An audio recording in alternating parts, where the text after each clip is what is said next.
भी अच्छा नहीं है। सीधे वृक्ष पहले काट लिए जाते हैं और टेढ़े मेढ़े बच जाते हैं। यहां पे जो सीधा साधा होने की बात करी जा रही है ना, उसका कनेक्शन ईमानदारी या बेईमानी से नहीं है, उसका कनेक्शन समझदारी और बेवकूफी से है। मतलब वो ये नहीं कह रहे कि आप सीधे साधे मत बनो, मतलब कि आप बेईमान हो जाओ, या फिर अगर कोई सामने वाला चोर है तो उसके साथ में चोर बन जाओ। ये नहीं कहा जा रहा है यहां पर यह कहा जा रहा है कि अगर कोई क्रिमिनल है और आपको हार्म करने के लिए आ रहा है तो इतने बेवकूफ मत बनो कि वो जो चाहे आकर के आसानी से आपके साथ में करके चला जाए। तो सीधा साधा किस कॉन्टेक्स्ट में कहा जा रहा है? सीधा साधा कहा जा रहा है समझदार और बेवकूफ के कॉन्टेक्स्ट में। अब कौन है समझदार और कौन है बेवकूफ? अगर हम अपने दिमाग को यूज ना करें तो हमको क्या कहोगे? आप बेवकूफ भी कह सकते हो और सीधा साधा भी कह सकते हो, बिल्कुल एक जानवर के जैसा भोला भाला, जो उसका बेसिक नेचर होता है बस उसके हिसाब से चलता चला जाता है, वो एक सीधे डायरेक्शन में चलता है। इसलिए जानवर को पकड़ा जा सकता है, उसको कैद किया जा सकता है और उसको अपने हिसाब से चलाया जा सकता है। उसको इंसान यूज कर सकता है और करता ही है। तो अगर आप इंसान होने के बावजूद भी अपना दिमाग यूज नहीं करते हो तो क्या कहेंगे आपको? आपको सीधा साधा भी कह सकते हैं और बेवकूफ भी कह सकते हैं। क्यों? क्योंकि आप एक ही डायरेक्शन में चलते चले जाते हो। जो भी आपका बेसिक नेचर है बस उसके हिसाब से चलते ही चले जाओगे। ये नहीं देखोगे कि सिचुएशन क्या है, ये नहीं देखोगे कि सामने वाला क्या है। इनफैक्ट आचार्य चाणक्य का ही एक और कोटेशन है जो इस बात से बिल्कुल परफेक्टली लिंक होता है। वो क्या कहते हैं? जो तुम्हारी बात सुनते हुए इधर उधर देखे उस पर कभी विश्वास मत करो। कितनी पावरफुल बात करी जा रही है। जो सीधा साधा आदमी होगा वो इस बात की डेप्थ को नहीं समझ पाएगा, वो इस बात को समझ ही नहीं पाएगा। जो तुम्हारी बात सुनते हुए इधर उधर देखे उस पर विश्वास क्यों ना करो? क्योंकि वो कुछ और ही सोच रहा है।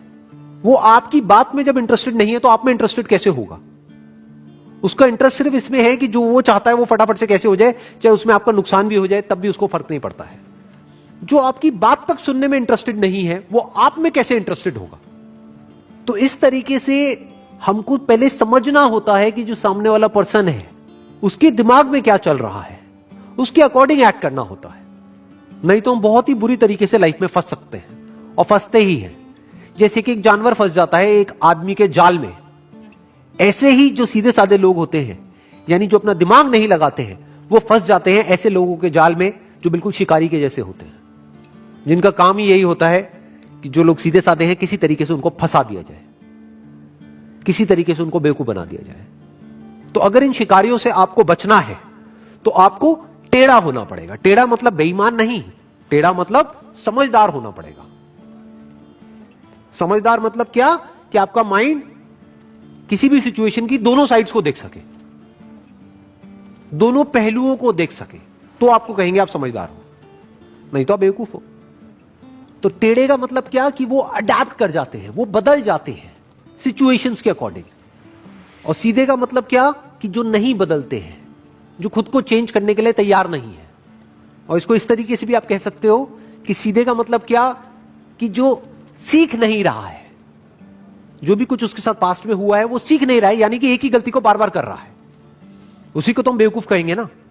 गलती करना मतलब बेवकूफी नहीं, एक ही गलती को बार बार करते रहना वो बेवकूफी है। और समझदार किसको कहेंगे? जो ना सिर्फ अपनी गलतियों से सीखे बल्कि दूसरों की गलतियों से भी सीख जाए, वो समझदार है। उसको आप टेढ़ा भी कह सकते हो, क्योंकि अब उसकी खुद की लाइफ का जो एक्सपीरियंस है, मान लो इस दायरे में है, वो उसके बियॉन्ड भी सोच सकता है। क्यों? क्योंकि उसने औरों के लाइफ के एक्सपीरियंसेस से भी सीख लिया है। ये बात बड़ी इंटरेस्टिंग है अगर आप लोग मेरे साथ साथ में देख पा रहे हो तो। बिकॉज क्या होता है, देखो, दो तरह के रिएक्शंस होते हैं जो लोगों से हमको मिलते हैं। एक होता है जो सब एक्सपेक्ट कर रहे हैं वही आपने बोल दिया, तो उसमें इतना मजा नहीं आता है।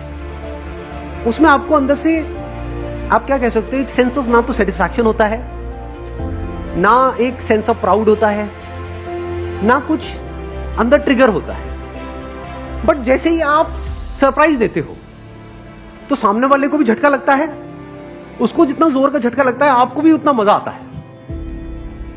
ये चीज रोज मेरे साथ में होती है, डेली ऑलमोस्ट। बहुत सारे लोगों को यही नहीं पता, मैं आपको अपना एग्जांपल देता हूं। बहुत सारे लोगों को यही नहीं पता है, मैं इनफैक्ट जो भी बोलता हूं उनको झटका लगता है और इसी में मुझे मजा आता है कि कुछ ऐसा हो रहा है जो कोई सपने में भी नहीं सोच सकता। जो वो सोच रहे होते हैं उसका एग्जैक्ट ऑपोजिट होता है जो मैं कर रहा हूं। जैसे कोई मेरे को मिलता है थोड़ा बहुत मेरे बारे में उसको पता है, तो वो क्या कहेगा कि आपका ये काम बहुत बढ़िया है मोटिवेशनल स्पीकिंग का। मैं कहता हूं मेरा ये काम नहीं है। काम नहीं है मतलब आप यही तो करते हो। मैंने कहा नहीं, वो मेरा पैशन है। तो ये जो आप कर रहे हो इसके पैसे कहां से आते हैं? ये मैं खुद फंड करता हूं। आप खुद पैसे लगा करके ये कर रहे हो, तो उसमें आपको क्या फायदा हो रहा है? मुझे कोई फायदा नहीं है। मतलब हर लाइन में एक झटका है। तो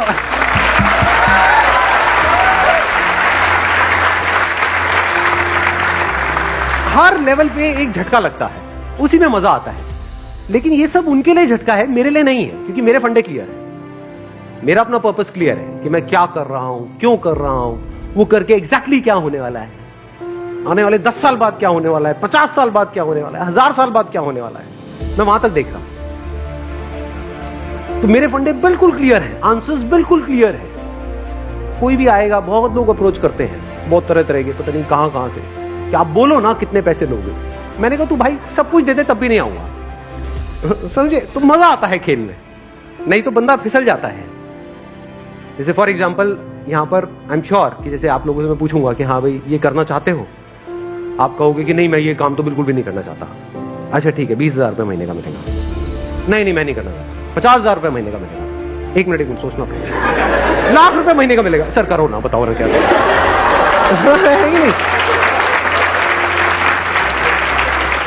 तो वहां पर कुछ भी इंटरेस्टिंग नहीं है, बड़ा बोरिंग सा है, क्योंकि यही दुनिया एक्सपेक्ट करती है कि सबका अपना एक रेट कार्ड है, चाहे वो कितना भी बड़ा सेलिब्रिटी क्यों ना हो, पैसे दो और कुछ भी बुलवा लो। सब बिकने के लिए तैयार बैठे हैं, कचरा भी बेचने के लिए बिक रहे हैं। मैं नाम नहीं लूंगा किसी का भी, जानते हो ना ऐसे सो कॉल्ड सेलिब्रिटीज को। हाँ, अब मजा किस चीज में आता है? कुछ ऐसा करो जो कोई सपने में भी नहीं सोच सकता। कि अगर मैं अगेन नाम नहीं लूंगा, वो सेलिब्रिटी है, वो मान लो 1 करोड़ में आ जाता है, 2 करोड़ में आ जाता है, तू भाई मेरे को 100 करोड़ देगा तब भी मैं नहीं आऊं, ना है तो ना है।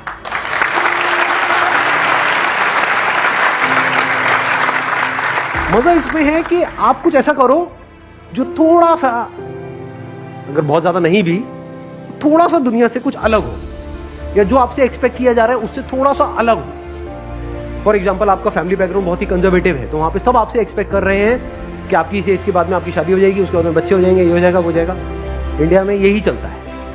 मैं ठीक कह रहा हूं, गलत कह रहा हूं? इसके बावजूद भी अगर आप कुछ कर जाओ तो कुछ मजा आएगा, नहीं आएगा?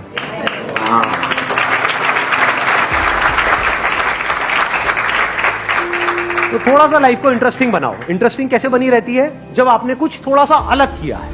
और अलग क्या होता है? ध्यान से समझना, ध्यान से समझ लेना। अब मैं इसको समअप कर रहा हूं, जो भी मैंने अभी तक कहा है उसको समअप कर रहा हूं। अलग की डेफिनेशन क्या है? अलग की मतलब क्या है कि हाँ यहाँ पे उल्टे लटक जाओ और बोलो कि मैं कुछ अलग कर रहा हूं, ये है अलग की डेफिनेशन। व्हाट इज अलग?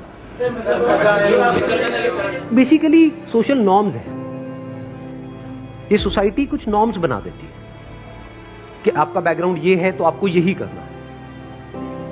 अलग की डेफिनेशन क्या है? जो इस नॉर्म से थोड़ा सा हट करके,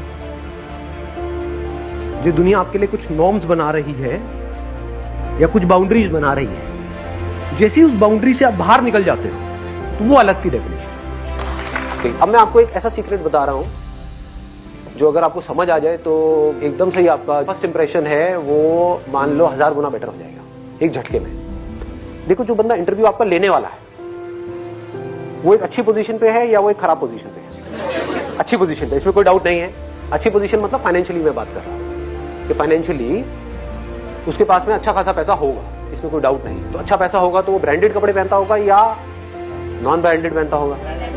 ब्रांडेड पहनता होगा। तो अब वो किससे कनेक्ट करेगा?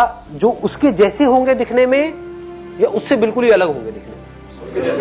देखो, और भी चीजें मैटर करती है। मैं यहाँ पर ये नहीं कह रहा कि सिर्फ आप बढ़िया सी ड्रेस पहन करके चले गए और प्रोग्रामिंग की जॉब के लिए जा रहे हो, आपको ABCD भी नहीं पता प्रोग्रामिंग की और आपको जॉब मिल जाएगी आपके कपड़े देखते ही। That is not what I am saying. I am saying सब लोगों के पास में एक जैसी है, लेकिन ये चीजें ऐड होती जा रही है। मतलब 1+1+1 ये जो चीजें हम डिस्कस कर रहे हैं ना, स्माइल और ये आई कॉन्टैक्ट, हैंडशेक, ये सब चीजें ऐड कर रही है। तो ये आपके पॉइंट्स बढ़ते चले जा रहे हैं ओवरऑल। तो अब कपड़े बढ़िया होने का मतलब क्या है? सबने फॉर्मल पहने हुए। देखो, बहुत बड़ा सीक्रेट बताता हूं आपको। क्या करना है? विंडो शॉपिंग के लिए जाओ, बढ़िया से बढ़िया शॉपिंग मॉल्स में। खरीदना नहीं है, वहां पर जाकर के जाओ और वहां पर आपको क्या करना है? सिर्फ ये देखना है कि जो ब्रांडेड कपड़े हैं उनको बारीकी से ऑब्जर्व करना है कि 5,000 रुपए की शर्ट कैसी होगी, 10,000 रुपए की ट्राउजर कैसी होती है, 12,000 रुपए की बेल्ट कैसी होती है, 20,000 रुपए के जूते कैसे होते हैं। देखने में टैक्स थोड़ी ना लग रहा है, देखने में पैसे भी नहीं लग रहे हैं। आपने देखा, अब वहां पे फोटो वोटो मत खींचना, नहीं तो वो पुलिस बुला करके जेल जाओगे सारे के सारे। देखो, ध्यान से ऑब्जर्व करो कि ये जो कपड़े हैं उनके कलर्स कैसे होते हैं, टेक्सचर क्या होता है। और फिर आपको जब बिल्कुल क्लियर हो जाता है कि ये जो ब्रांडेड कपड़े हैं इसमें आपको एक पैटर्न नजर आएगा। आप देखोगे, देखो ये आजकल मार्केट में चल रहा है, तो इसका मतलब जो बंदा आपको इंटरव्यू लेने वाला है उसने ब्रांडेड कपड़े ही पहन रखे होंगे। वो 200 रुपए की शर्ट पहन के तो नहीं बैठा होगा, फॉर श्योर। समझ गए? जैसे मैंने ये पहना हुआ है, कैसा लग रहा है? बहुत अच्छा लग रहा है। यही देखो, मैं अभी भी पैसे बचाता हूँ, कितना कंजूस हूँ। यही मैंने एक शोरूम में देखा था, वहां पर ये था करीब 35,000 रुपए का। नाम नहीं बताऊंगा ब्रांड का, वो थोड़ा मार्केटिंग हो जाएगी। सेम डिट्टो, और ये जो मैंने लिया है वो लिया 2,500 रुपए का, सेल। सर बढ़िया हूं जी।